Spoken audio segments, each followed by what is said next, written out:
I'm going to show you guys how to start to get your paper set up when you're doing your self-portrait in a realistic style. So I'm just going to touch base with you again on how to really map out the face, and then you're going to add in your features as you go. Think about what materials you want to use. I'm going to be working with a pencil. If you want to use charcoal, you can do that. If you want to just stick with pencil, maybe outline with Sharpie later, or add color with colored pencils, chalk pastels, oil pastels, you are going to be in charge of that. So start to kind of make sure you have in mind to what you want to do with that. Alright, so I have my paper and I want to start by getting that kind of oval shape, so, or an egg shape.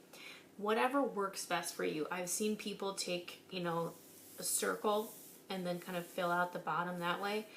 Whatever you feel comfortable with. You guys have been practicing this in class, so whatever works for you. I do want you to kind of notice that when I do this, I obviously don't do it in one big stroke. There might be other people that can do that, but it takes me several strokes to kind of get the shape down that I want, and then I can always go back and erase some of those if I really want to. I'm just going to leave them in place for now. Now I'm going to go ahead and start mapping out the face. So I always start with a vertical line right down the center. And then I also go down horizontally. So about halfway and make a horizontal line. And that's going to be where my eyes go. And then if we divide in half again, that's going to be approximately where the nose is going to be. And then one more division in half would be about where your mouth is going to be. So now we have what we need for where eyes, nose, and mouth goes. Also, this will be where your ears are going to fall. The trick that I'm going to show you for the eyes to kind of get everything the same size and scaled off requires a piece of scratch paper. And what I like to do is take the paper and make a mark right where my center line is. And then I kind of mark where I want that eye to go, so, or where it's going to start. So maybe on here, make a little mark like that. Then I can take this and move it over to the center line and mark here. So now what I have is an equal distance from the center to each side. And then I can use those two marks, so make one more of my scratch paper, to then determine how wide that is, because this space should also be the same as the width of your eye. So then I can move that over, make a mark on each side, so that now I'm really ready to go. My eyes are going to help determine my nose, so I'll take maybe that, bring a guideline down and mark out where the nose width would be. And then I can also kind of continue to go from there. If I were to put in the eyes, basically the center of the eye is going to determine about where your mouth would go. So you can kind of bring that down on each side to do that as well. So approximately right there. So that's going to help me determine nose and mouth width and spacing. When you're doing your nose, remember our little trick that we saw, kind of starting with that kind of abstract bird in the parentheses around the side. Each nose is going to be a little bit different. You could kind of make that a little bit more squared off, a little bit more tall.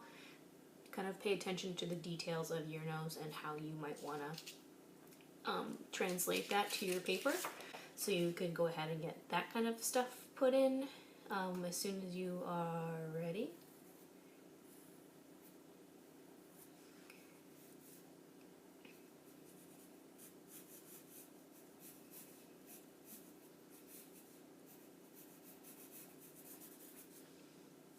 Remember, our ears are going to fall between our eyes and nose.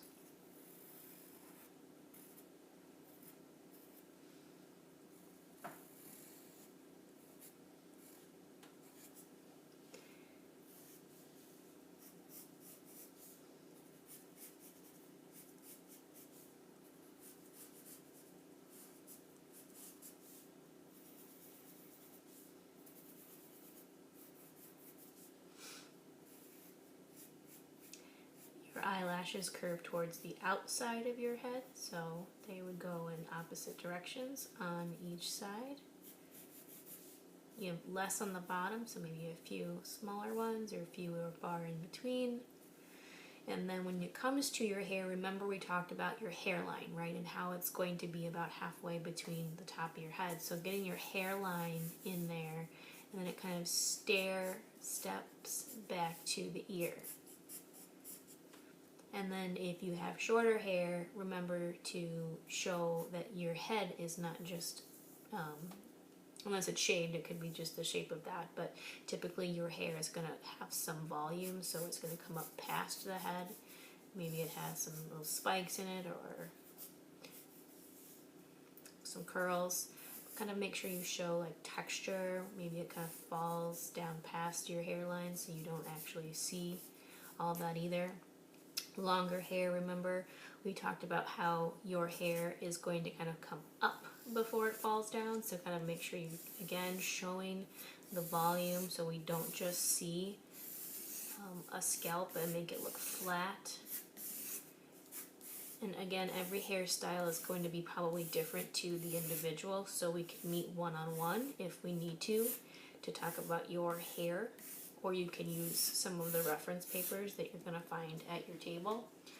Once you're going to have something that you're happy with, you could go back in, erase some of your guidelines, and then think about how you want to move on from here. If you want to do some shading with charcoal, if you want to just outline and keep it black and white, you could again add color with color pencils, whatever you feel will be best to represent your self-portrait.